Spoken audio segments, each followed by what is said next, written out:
During my work day, my cousin dropped off a present at work for me, and it was saying that I was going to be an auntie.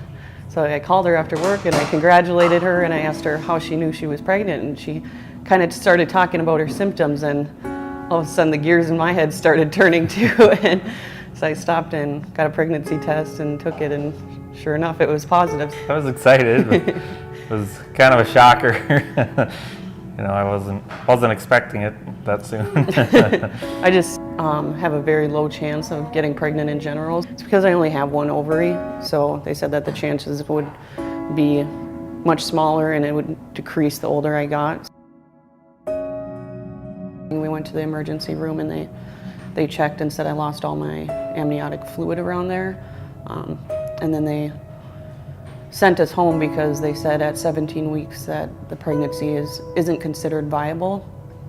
Monday came around and I called my doctor and I said, I don't think I miscarried because I haven't felt anything. And she said to come in, and I kept going in twice a week and checking. And I think she had ultrasounds like every week, and they just kept checking, you know, well, there's fluid there and there's still a heartbeat. 23 weeks is when it's now considered a viable pregnancy, so I was hospitalized for the next 6 weeks and just basically on bed rest. It was one night and the nurse came in, had been bleeding a lot, and they called one of the OBs on staff and said, well, we have to deliver. They were fearful that there was a blood clot in there, and if that burst, that could kill the baby, so they wanted to do an emergency C-section to deliver him right away, which I was scared. Mac was born at 28 weeks gestation, and he was very small and needed a lot of respiratory support and also a lot of intense monitoring. He had many lines, cords hooked up to him, and required respiratory support throughout his stay in our NICU. He was born at 2 pounds, 5 ounces, and was 14 inches long. They were trying to intubate him, but they couldn't. There was another doctor that came in for the morning shift. He was like a genie. Like, he just started making different changes to all the different machines and different settings, and finally they got him intubated and he was breathing. CentraCare has a pediatric ICU and an NICU to serve the kids of this area, allowing families to be closer to home and get the care they need. It was nice that a lot of the staff were, you know, trying to take care of him, but they were trying to take care of me too. We all just fell in love. He was everybody's baby. We were happy to be in there. As one of our nurses, Tessa, once put it, every day that I was assigned to Mac was a good day. I was basically trying to live up there because I didn't want to leave him, so, you know, they were making sure I was okay too. And taking care of the whole family is part of what we do, and part of my role too, as I'm transitioning these kids to get ready to go home.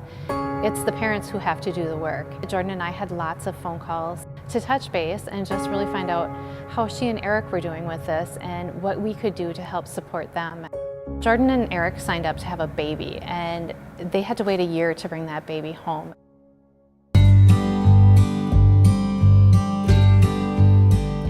He turned 2 on December 16th, but really the only thing that is kind of left hanging there is the G-tube, and also his lungs. When he gets sick, they get very gunky.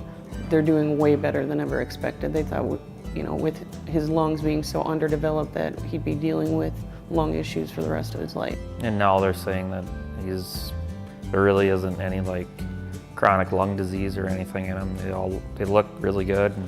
I think he'll have a normal future, and I think he'll grow up, and I feel like he's one of those things that came from, you know, a very small chance of even being on this world, so I think he'll take advantage of it and make us proud.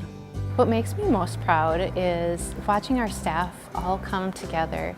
The doctors, the nurses, the respiratory care staff, all of our OTs, our developmental specialists, speech, PT, child life, dietitians, everybody, social work, everybody coming together for one common purpose. Everybody wants to do the best they can for this little guy, and to watch everyone come together and celebrate as he walked out the door that day, and everybody to be so vested. Everybody knew Mac, and it was a good sense of community, and it really fits with our goal at CentraCare, what we're trying to do and why we come to work every day.